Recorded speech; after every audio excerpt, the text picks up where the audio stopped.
neste momento, nós temos o privilégio de adorar a Deus através dos nossos dízimos e as nossas ofertas. Que cada um contribua com aquilo que tiver proposto em seu coração.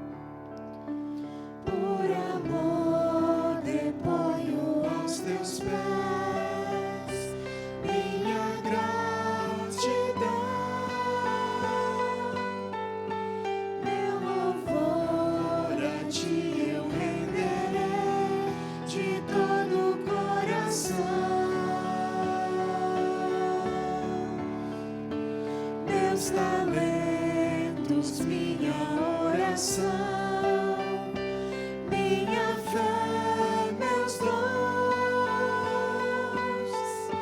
graças dou, pois tudo vem de ti, Jesus mantenedor. Venho a ti.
Oremos.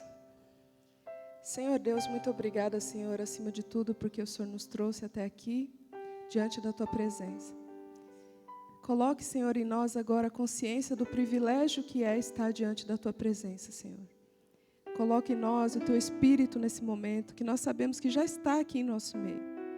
Mas nós pedimos que Ele haja em nós a partir de agora, Senhor, para que receba a Tua palavra, para que receba aquilo que o Senhor nos quer dar hoje. Senhor, nós te agradecemos também por esses dízimos e ofertas que foram recolhidos aqui agora. Senhor, que eles sejam usados da melhor forma possível para que o Teu Evangelho se expanda e que em breve nós possamos Te ver face a face. Nós pedimos que o Senhor fique conosco no restante desse culto, nos abençoe a todos aqueles que estão em casa também acompanhando e que a Tua graça e a Tua paz esteja com cada um. É o que pedimos em nome de Jesus. Amém.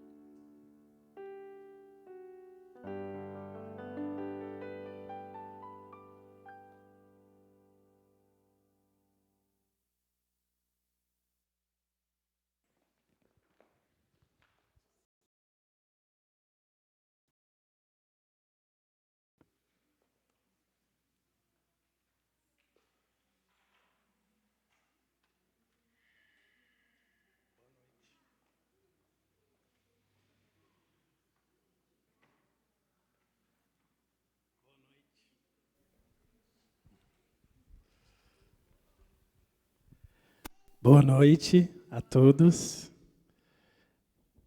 Que Deus seja louvado.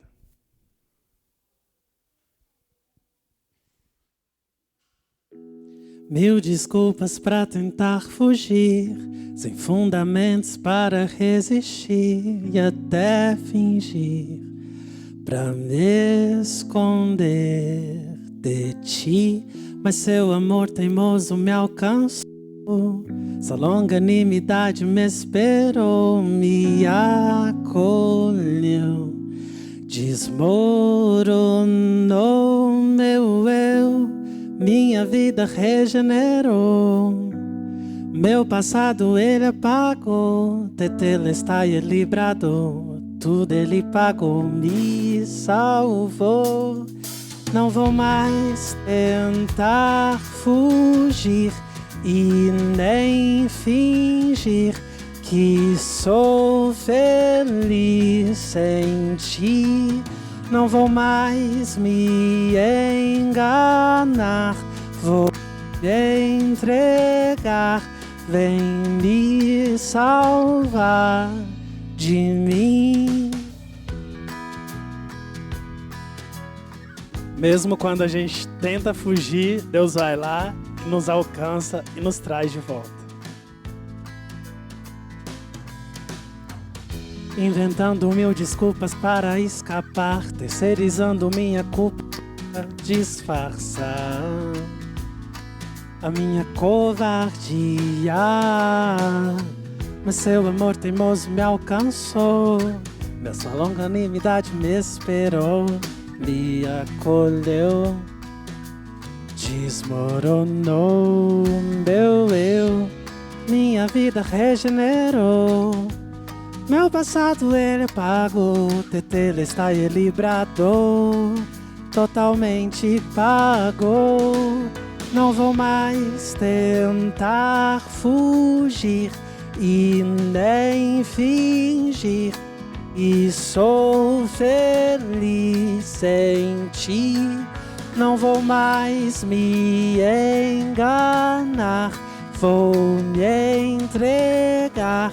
Vem me salvar de mim.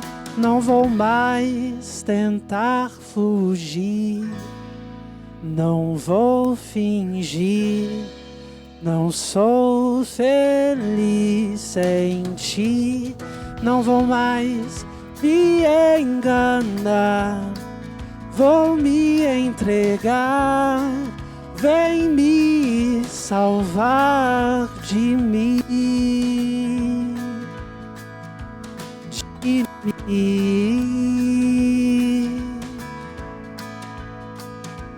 de mim. Que Deus seja louvado.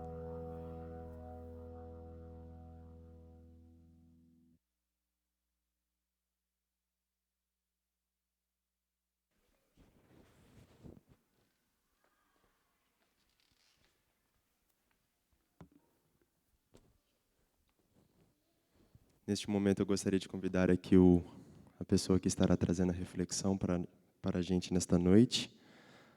Pastor Claudinei, seja muito bem-vindo aqui à nossa comunidade amiga. Para aqueles que não conhecem, o pastor Claudinei é o nosso presidente aqui da Missão Mineiro Oeste. E é uma alegria, pastor. Mesmo assim, a gente sabe que a agenda é um pouco apertada, mas Deus seja louvado por você estar aqui conosco, na nossa igreja presencial e na nossa igreja virtual também. Boa noite a todos. Muito bom estarmos juntos, né, na presença de Deus. Que bom que você escolheu tirar esse tempo para vir à casa de Deus, para adorar ao Senhor, para buscar a sua presença na sua vida, para buscar o poder, né, a graça de Deus. Que o Senhor esteja com cada um de uma maneira muito especial. Muito bom estar aqui. Eu recebi um convite para vir no mês passado, mas uma viagem de última hora me impediu, né?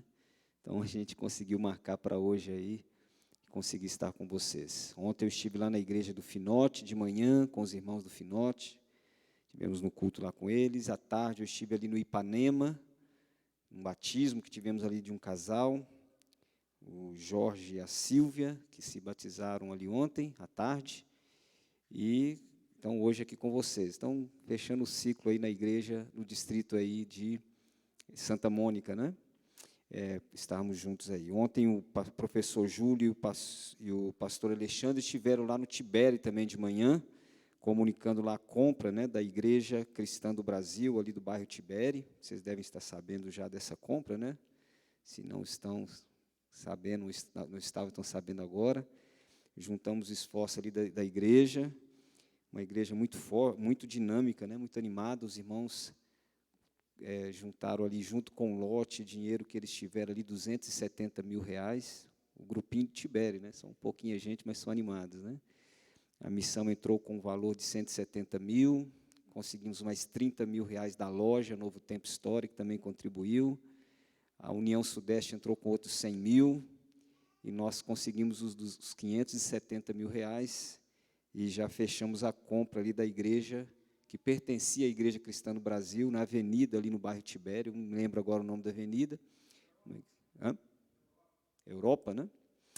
E está comprado já, agora vamos como missão, Avenida Europa, né? Vamos como missão agora adequar, pintar e melhorar algumas coisas lá para poder, em breve, né, próximos dias, os irmãos do Tibério já terem um novo templo prontinho já para se reunirem, né? Então foi um fim de semana, esse tem sido um fim de semana muito especial para o Distrito de Santa Mônica, né? Com movimentos, boas notícias e a gente poder estar juntos aí como igreja, avançando, né, cada dia mais na pregação do Evangelho também. Que o Senhor, Deus, seja louvado a cada dia. E nós nos alegramos por aquilo que Ele tem feito, né? Através do trabalho de cada um de nós. Essa noite eu trouxe aqui um texto da Palavra de Deus para nós refletirmos, né? Um culto de domingo, normalmente é um culto onde nós temos uma mensagem evangelística, uma mensagem cristã, que trabalha com a nossa experiência cristã, com o nosso crescimento, com a nossa maturidade cristã, espiritual. E eu gostaria de estudar com vocês o tema que está aqui no livro de Mateus, no capítulo 19. Mateus, queria que você abrisse a sua Bíblia, o capítulo 19 de Mateus. Abra, por favor, nós vamos estudar juntos aqui este texto aqui da Palavra de Deus.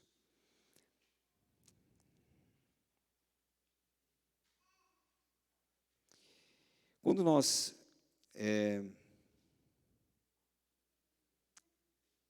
estou com o texto, perdão, irmãos, eu falei 19, volte um pouquinho algumas páginas aí para o capítulo 9, ok?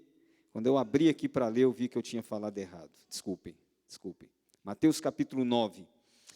Quando nós tomamos o Evangelho, nós encontramos nos Evangelhos algumas lindas verdades através da palavra de Deus, daquilo que Jesus ensinou, daquilo que Ele vivenciou, daquilo que Ele mostrou, através das suas palavras, dos seus ensinamentos, mas através das suas ações, né, da forma como Ele agiu. E o capítulo 9, ele começa aqui trazendo um milagre realizado por Jesus, um dos milagres mais conhecidos, talvez, do Evangelho. Vamos ler juntos aqui, a partir do verso 1, Mateus capítulo 9, a partir do verso 1. Leia comigo o que está escrito aqui na Bíblia. Entrando Jesus num barco, passou para outro lado e foi para a sua própria cidade. E eis que lhe trouxeram um paralítico deitado no leito. Vendo-lhes a fé, Jesus disse ao paralítico: tem bom ânimo, filho, estão perdoados os teus pecados. Mas alguns escribas diziam consigo: esse blasfema. Jesus, porém, conhecendo-lhes os pensamentos, disse: por que cogitais o mal no vosso coração? Pois qual é mais fácil, dizer estão perdoados os teus pecados, ou dizer levanta-te e anda? Ora, para que saibais que o Filho do Homem tem sobre a terra autoridade para perdoar pecados, disse então ao paralítico: levanta-te, toma o teu leito e vai para a tua casa. E levantando-se partiu para a sua casa. Vendo isso, as multidões, possuídas de temor, glorificaram a Deus que dera tal autoridade aos homens. Neste milagre, nós encontramos aqui duas facetas da personalidade de Jesus, né? Da pessoa de Jesus. A sua autoridade e a sua prioridade. Duas palavras aqui para você guardar neste milagre. Eu tenho elas anotadas aqui na minha Bíblia. Autoridade e prioridade. E eu quero falar sobre essas duas palavras hoje, baseadas aqui neste milagre que nós encontramos aqui. O texto diz que Jesus voltou para Cafarnaum, apenas uma introdução aqui contextualizando o milagre. Ele voltou para Cafarnaum, que era a base, né, da moradia de Jesus, né? E o verso 2 diz ali que Jesus ele viu, né, a fé daqueles homens, ali destacando o caráter divino de Jesus, e também ele leu o pensamento dos escribas que estavam ali. Então, Jesus ele ali percebe realmente o que estava acontecendo, né?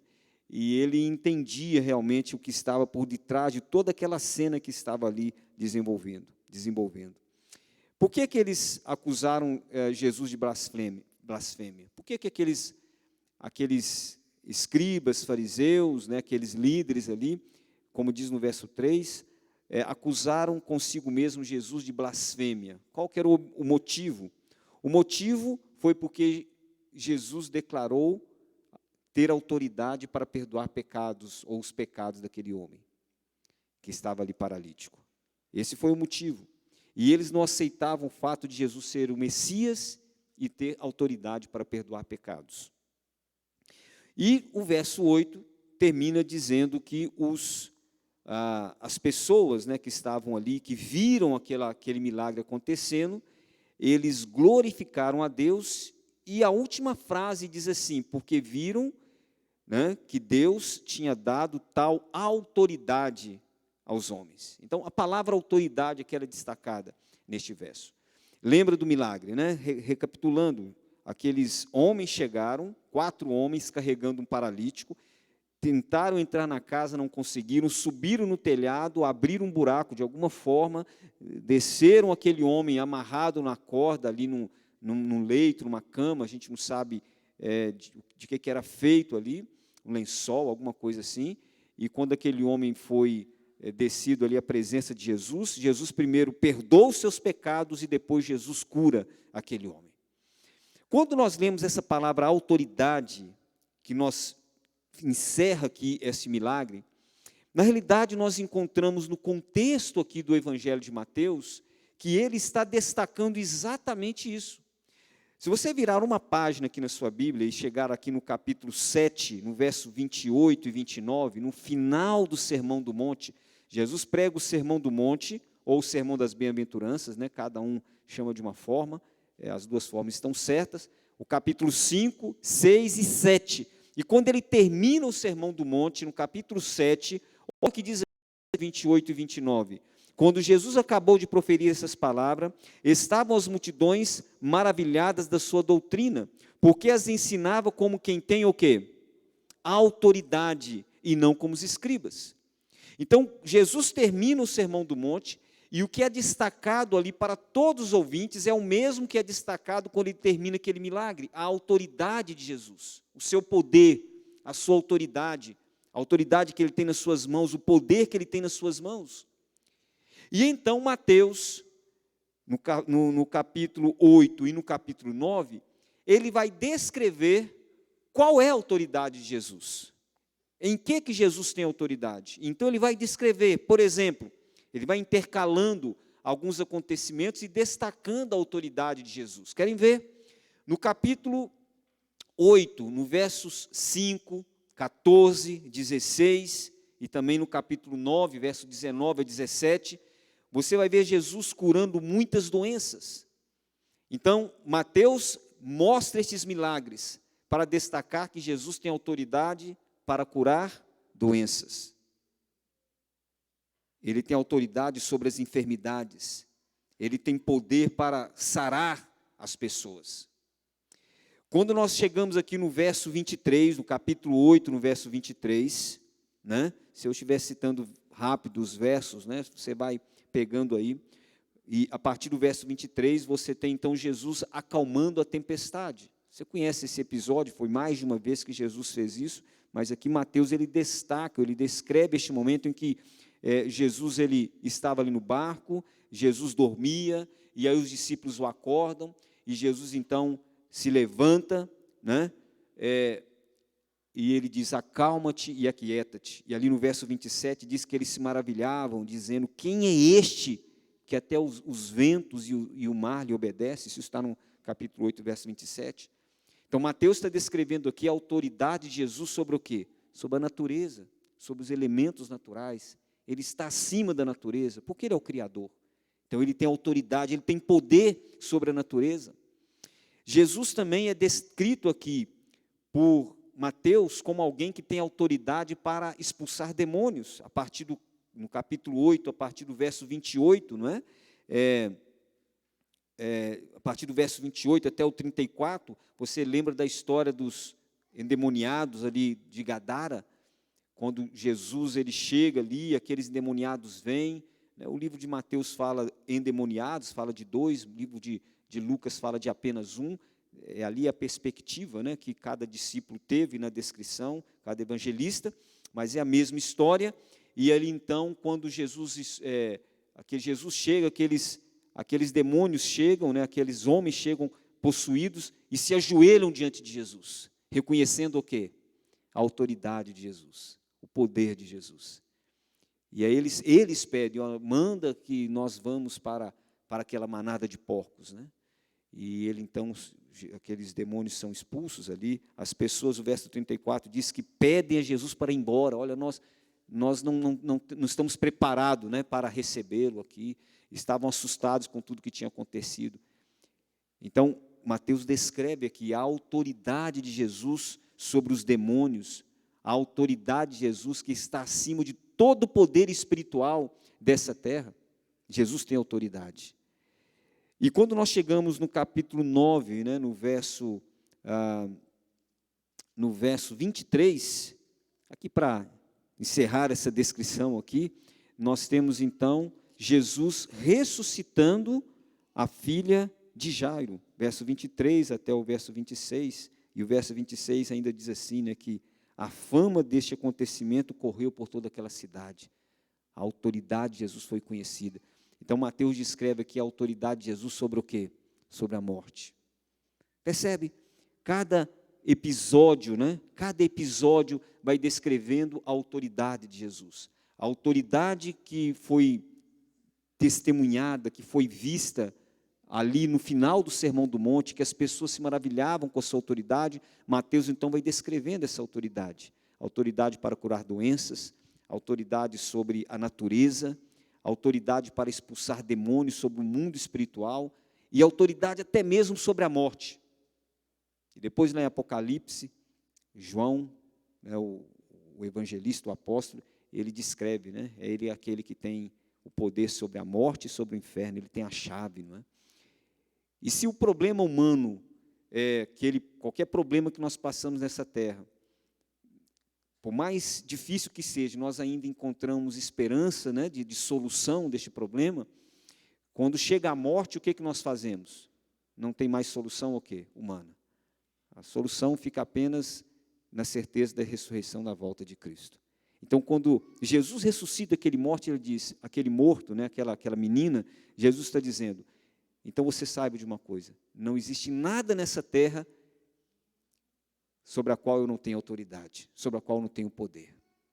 Então, quando nós chegamos no verso 9, no capítulo 9, no verso 1 a 8, que é o milagre que nós lemos, nós vemos destacado algo interessante, porque Jesus, o evangelista agora destaca a autoridade de Jesus numa importante área do campo espiritual da vida do cristão, que é a autoridade para fazer o quê? Perdoar pecados. Perdoar pecados. E essa autoridade clamada por Jesus para perdoar pecados é que faz com que os seus inimigos ali, né, os seus opositores, escribas, fariseus, eles murmurem naquele momento. Quem é este que tem autoridade, né, ou julga ter autoridade para perdoar os pecados da humanidade? Mas o texto está dizendo aqui, e mostrando que Jesus Cristo, o mesmo que tem autoridade sobre as enfermidades, que tem autoridade sobre a natureza, sobre os demônios, sobre a morte, ele tem também autoridade, ele também tem poder para perdoar pecados. Amém? Queridos, esta palavra, às vezes nós como cristãos, ou esta frase, nós como cristãos, acostumamos tanto com ela que nós podemos não perceber o poder que existe nessa afirmação. Jesus tem poder para perdoar pecados. Jesus tem poder para perdoar pecados. E é possível que nessa noite esteja alguém aqui na igreja que esteja precisando ouvir isso na sua vida. Esteja em busca do perdão de Deus. Esteja em busca do conforto na alma, no coração. Alguém que esteja lutando com alguma dificuldade espiritual. E está em busca da certeza do amor de Deus, da reconciliação, da graça do Pai na sua vida. Então quero repetir para você, porque isso não é um chavão, esta é a verdade mais profunda e mais transformadora do Evangelho. Jesus tem poder para perdoar pecados. Esse é o centro do cristianismo, é a mensagem central do cristianismo, é a verdade mais característica do cristianismo, o poder de Deus para perdoar pecados, para fazer do ser humano uma nova criatura, para restaurar o homem do pó, para levantar o ser humano que está caído e fazer com que ele tenha certeza de que em Jesus ele pode ser uma nova criatura. É a maior de todas as mensagens. Será que tem alguém aqui hoje que está com peso da culpa de algum pecado não confessado ou não abandonado? Alguém que está sofrendo, por alguma situação que tenha passado na sua vida, na sua experiência cristã? Então eu quero repetir para você. Jesus tem poder, Ele tem autoridade para perdoar pecados. Não importa qual pecado, não importa qual pecado, Ele tem poder para perdoar pecado. E esta mensagem é um lembrete deste poder de Deus para você nesta noite. Eu ouvi certa vez um relato, uma história interessante, que fala, que ilustra bem o poder do cristianismo e o poder da mensagem do Evangelho. É uma história, eu não sei se é verdadeira, mas eu conto da forma que eu ouvi, da forma como eu ouvi, eu a conto, de um cristão que estava conversando com um ateu, e o ateu, então, zombando do cristão, não é? E dizendo, vocês cristãos são muito simples, acreditar na Bíblia, nesse livro cheio de histórias, de contos e tal, e zombando e menosprezando, ridicularizando da verdade do Evangelho. E ele dizia, olha, eu sou uma pessoa mais progressista, eu sou uma pessoa mais inteligente, mais avançada, eu sou uma pessoa culta, preparada, e começou a se colocar. E o cristão, ouvindo tudo aquilo, silente, em um momento ele falou assim, olha, vamos fazer o seguinte, você está se valorizando, o fato de você não crer em Deus, de você ser um ateu, e dizendo que eu sou uma pessoa muito simples, para não dizer outras palavras, para estar acreditando na Bíblia. Mas eu quero fazer um desafio a você, então.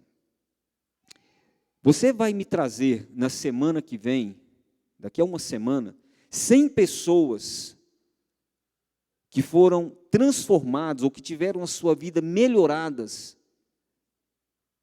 porque deixaram de crer em Deus, porque se tornaram ateus. E eu vou trazer outras 100 que foram transformadas, que a vida delas melhoraram, que elas se tornaram pessoas mais felizes porque passaram a crer em Deus. Combinado o trato? Uma semana, você procura 100 pessoas e eu procuro 100 pessoas. Você procura 100 pessoas que a vida delas se tornou melhor por deixarem de crer em Deus. E eu vou trazer 100 pessoas que a vida delas se tornaram melhor porque elas passaram a crer em Deus e crer na Bíblia. Agora o ateu ficou calado. E ficou meio assustado. E o cristão, então, foi um pouco mais ousado, e disse, olha, vamos fazer o seguinte, eu estou vendo que você está preocupado, eu vou continuar trazendo 100 pessoas, mas você precisa trazer apenas 50. Traga 50 pessoas. E aí nós vamos confrontar as 100 pessoas com as 50 pessoas. O ateu continuou não respondendo nada. E ele disse, olha, faz o seguinte, se você me trouxer apenas 10 pessoas que tiveram a sua vida melhorada, transformada, por deixarem de crer em Deus, apenas 10 pessoas, eu vou acreditar que você está dizendo a verdade. Mas eu continuo trazendo 100 e até mais se você precisar. A história diz que a conversa terminou ali e, obviamente, o ateu desistiu desse desafio. Você pode procurar 100, 500, 1000, quantas milhões de pessoas, quantas forem. E você conhece pessoas. A sua própria vida, eu tenho certeza que é uma história, uma experiência pessoal do que o Evangelho fez por você, do que a palavra de Deus trouxe para você. A transformação, a paz, a graça, o perdão, a certeza de uma nova vida em Cristo. Porque esta é a verdade do cristianismo, esta é a verdade do Evangelho, é isto que o Evangelho faz na nossa vida. O Evangelho nos revela a certeza do poder de Deus, da autoridade de Jesus Cristo para transformar vidas, para fazer da nossa vida uma nova vida, uma pessoa transformada. Nada neste mundo, irmãos, é capaz de fazer o que o Evangelho faz. Nada é capaz de fazer o que o Evangelho faz. Transformar pecados, transformar vidas.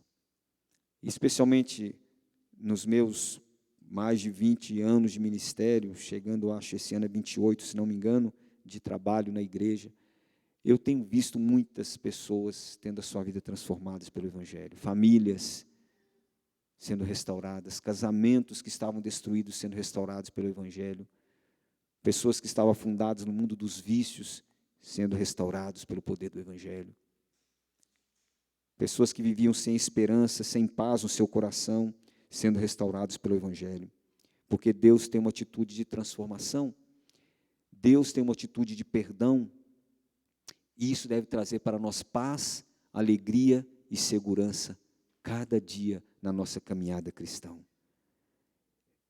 Antes de nós pecarmos, Ele está disposto a perdoar, Ele está disposto a nos transformar. Então, eu queria dizer uma coisa para você nesta noite. Nós não precisamos, e se você tem nessa noite alguma coisa que ainda te incomoda, de alguma coisa que aconteceu na sua vida, de alguma forma você ofendeu a Deus, você traiu o seu Senhor, você pecou e sente que isso tem te incomodado, você não precisa carregar essa culpa. Leve a Jesus Cristo, o seu Salvador, o nosso Salvador, porque a palavra de Deus diz que Ele morreu por mim e por você antes mesmo de nós nascermos. A Bíblia diz que Ele é o Cordeiro de Deus que foi morto desde a fundação do mundo. Que coisa linda. Ele não agiu de improviso. Quando Adão e Eva pecaram, Ele disse, olha, temos que fazer alguma coisa. O amor de Deus já estava estabelecendo este plano por você e por mim. Então nós não precisamos carregar, né, o peso da nossa culpa, porque o problema do pecado já foi resolvido antes mesmo do pecado surgir. Antes mesmo do pecado surgir.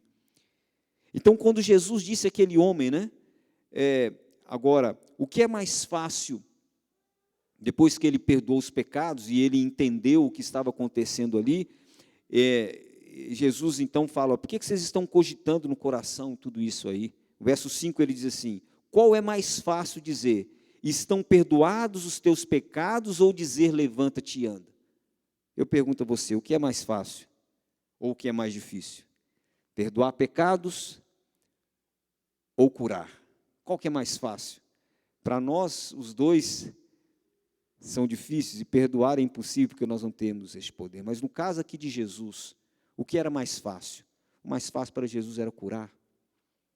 Porque a certeza do perdão, ou o poder para perdão, Jesus garantiu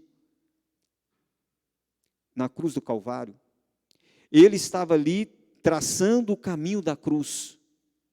E Jesus podia dizer, perdoados estão os teus pecados, porque Ele desceu do trono da glória e veio a este mundo e se tornou um homem e caminhou o caminho da cruz e subiu naquele monte, deixou ser pendurado no Calvário e entregou a sua vida por mim e por você. Carregou os nossos pecados ali no Getsêmani, suou sangue. É por isso que Jesus tem autoridade para dizer, perdoados estão os teus pecados. E quando ele pergunta, né, o que é mais fácil dizer, ele queria dizer o seguinte, eu posso dizer isto porque eu estou assumindo o lugar do homem, a culpa do homem eu estou carregando sobre mim. E Isaías 53 já descreve exatamente nessa trajetória, ele tomou sobre si as nossas enfermidades, as nossas dores tomou sobre si. Então pense bem, meu irmão, quando Jesus diz, eu posso perdoar os seus pecados, por que ele diz isso? porque ele alcançou essa autoridade. É o único no universo que tem esse direito, porque ele alcançou essa autoridade, porque ele tomou o seu e o meu lugar. Ele desceu dos céus, nasceu como bebê, viveu vida santa, carregou as nossas culpas, foi pregado naquela cruz, morreu por mim e por você.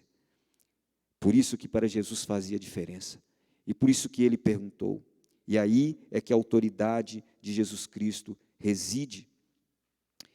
Mas eu queria caminhar aqui para a segunda parte deste texto, porque assim como nós lemos aqui, eu mencionei duas palavras, né? Você lembra? A autoridade de Jesus e o que mais? A prioridade de Jesus. Quando Jesus, e eu queria que nós pensássemos aqui neste milagre que aconteceu. Aqueles 4 homens que levaram aquele paralítico ali para ser curado.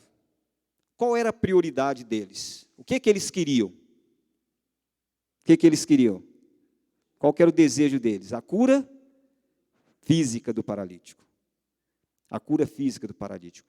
A prioridade daqueles 4 homens era o material, era a cura física.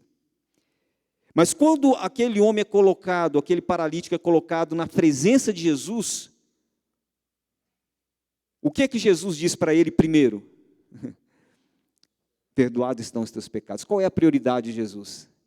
O espiritual. É o espiritual, é a salvação. Então, para Jesus, o que vem primeiro? É o material ou o espiritual? É o espiritual.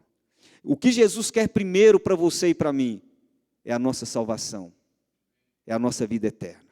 É o perdão dos nossos pecados. É isso que Ele deseja primeiro para você e para mim. Na mente dos amigos, a prioridade era a cura, e todo o esforço que eles fizeram, carregar aquele homem, subirem no teto, fazerem, eu não sei como é que foi, eu fico tentando imaginar, já ouvi várias explicações, mas eu não sei se alguma delas pode ser tida como a correta, né? Mas furaram um buraco no teto, certamente se fosse aqui não teria jeito, né? Mas de alguma forma eles conseguiram, era um teto que tinha como abrir, desceram aquele paralítico, fizeram um esforço, colocaram ali, porque eles queriam a cura, eles desejavam a cura. Mas quando ele está ali, Jesus olha para ele e diz, tenha bom ânimo, os teus pecados estão perdoados. A prioridade de Jesus era a cura espiritual. Jesus oferece de imediato o perdão, a salvação daquele homem, porque ele coloca o perdão, o espiritual, antes do físico. Agora eu pergunto, qual era a prioridade daquele paralítico? O que o paralítico queria? Será que era cura física ou espiritual? Eu fui no Desejado de Todas as Nações, e no capítulo que descreve o comentário deste milagre, a mensageira do Senhor, Ellen White, a mensageira do Senhor para a igreja adventista, para a igreja remanescente, ela diz assim, a angústia do coração do paralítico era a culpa pelos seus pecados. A paralisia era o resultado de uma vida de escolhas erradas. Era uma consequência das escolhas erradas que ele tinha tomado. Ele estava colhendo o resultado das suas decisões erradas. Por isso ele sentia a necessidade do perdão. A prioridade do paralítico era o espiritual também. O seu maior anseio não era a cura física, mas a cura espiritual.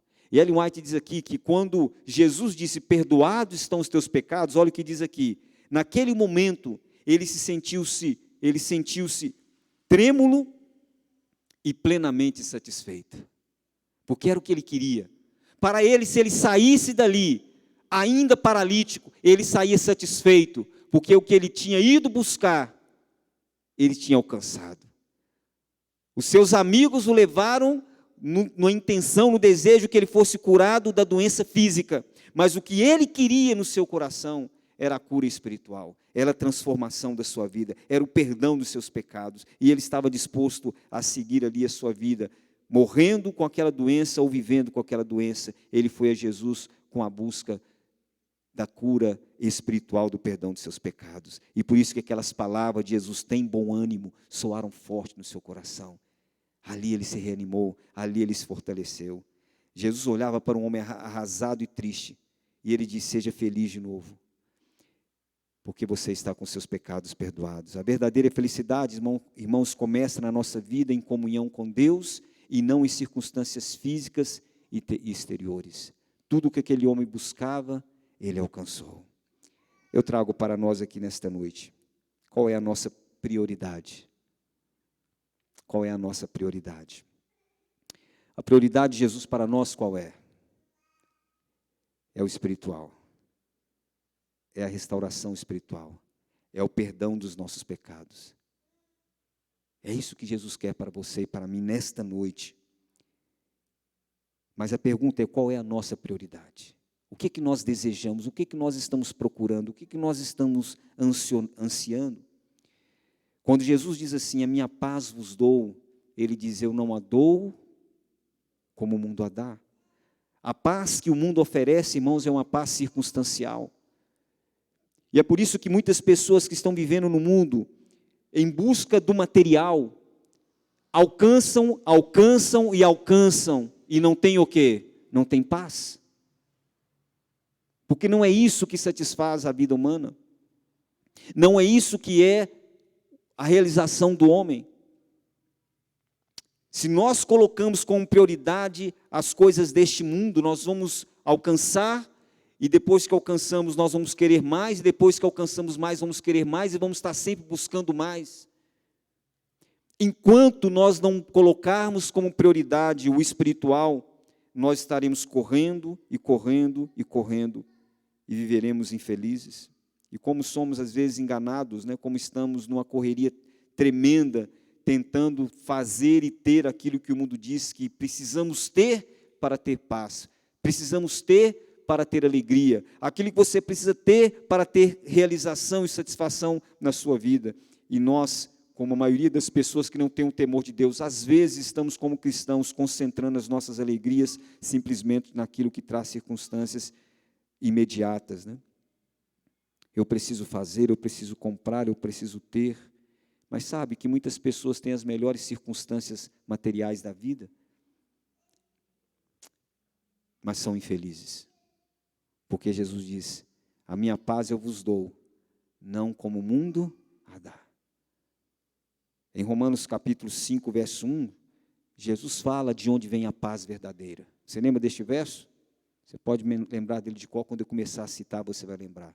Justificados pela fé, temos o quê? Complete aí. Paz com Deus. Paz com Deus. De onde vem a paz?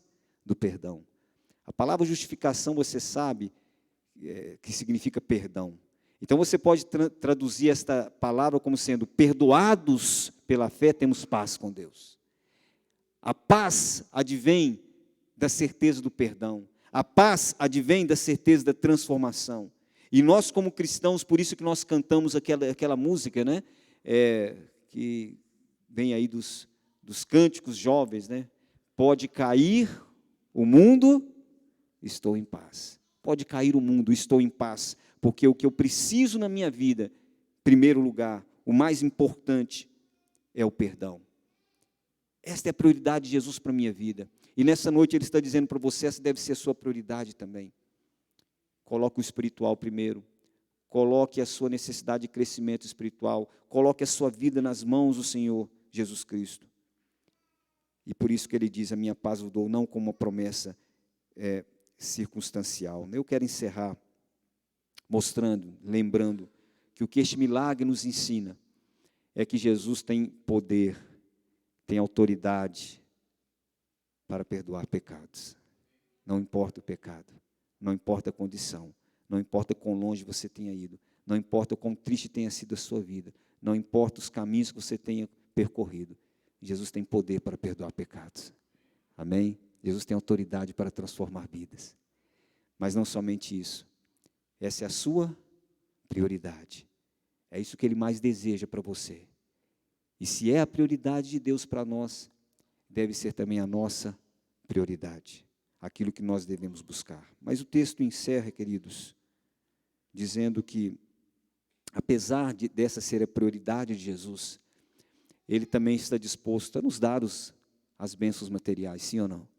Porque o texto diz que depois daquele desafio que Ele fez para aqueles homens, ele voltou-se para aquele paralítico, verso 6, e disse assim: para que saibais que o Filho do Homem tem sobre a terra autoridade para perdoar pecados, disse então ao paralítico: levanta-te, toma o teu leito e vai para a tua casa. Jesus deu para ele o que o paralítico desejava, e deu para ele o que ele desejava, o que era a sua prioridade, que é o perdão dos pecados. Mas depois ele deu para ele também a cura, a bênção material, para que ele pudesse se levantar e ter uma nova vida na presença de Jesus. Assim como Jesus faz conosco também. Embora a sua prioridade para nós seja o espiritual, e o espiritual vem antes do físico, o espiritual vem antes do material, Ele está disposto a conceder, de acordo com a sua vontade, aquilo que você e eu precisamos, de bênçãos materiais na nossa vida. Ele sabe aquilo que é melhor para nós. E aquilo que você pede a Deus com fé, e Deus olha e diz: meu filho, eu sei que isso vai ser importante para você. Ele está disposto a dar, Ele está disposto a conceder. O esforço do trabalho, da dedicação, da diligência de cada um, né, de nós alcançamos as bênçãos materiais, com o cuidado e a bênção, a aprovação de Deus, porque Ele está disposto a nos conceder também aquilo que nós precisamos. Mas não nos esqueçamos que o que Ele quer primeiro para nós é o espiritual, é a restauração física, é uma nova vida. Você está disposto a receber na sua vida aquilo que é a prioridade de Jesus Cristo para você? O perdão e uma nova vida e um novo coração? Deixa eu ver as suas mãos. Amém? Que Deus seja louvado. Que Deus aceite nesta noite a sua adoração, o seu desejo de permanecer na presença do Senhor. Não se esqueça, Jesus tem poder para perdoar pecados. Amém? Feche os seus olhos e vamos orar. Bom Deus e Pai, obrigado porque nós podemos abrir a Tua palavra nesta noite e mais uma vez relembrar a grandeza do Evangelho.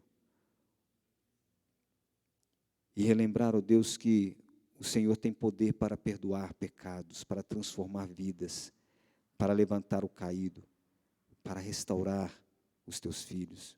Não importa os caminhos que tenhamos percorrido, não importa o que tenha acontecido na nossa vida, mas nós Te louvamos e Te agradecemos pelo poder que está à nossa disposição para sermos erguidos, levantados, restaurados novamente.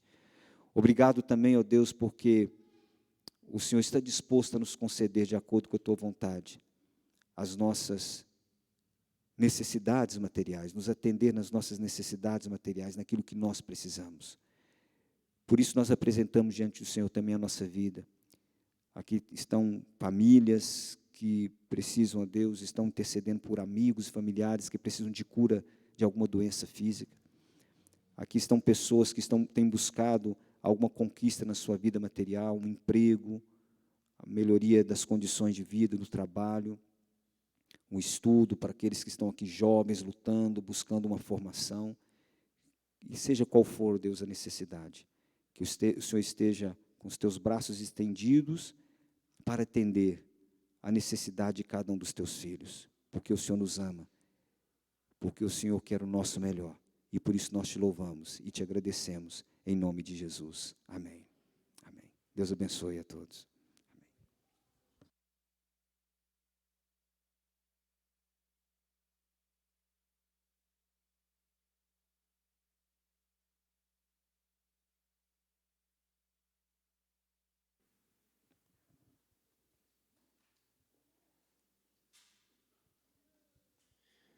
Em nome da liderança da Igreja do Santa Mônica, nós agradecemos ao pastor Claudinei por ter trazido a mensagem para conosco e gostaria de lembrá-los que nosso próximo culto será na próxima quarta-feira. Nós estaremos nos reunindo aqui às 19h30 pontualmente. Tenham todos uma boa noite, uma boa semana e fiquem com Deus.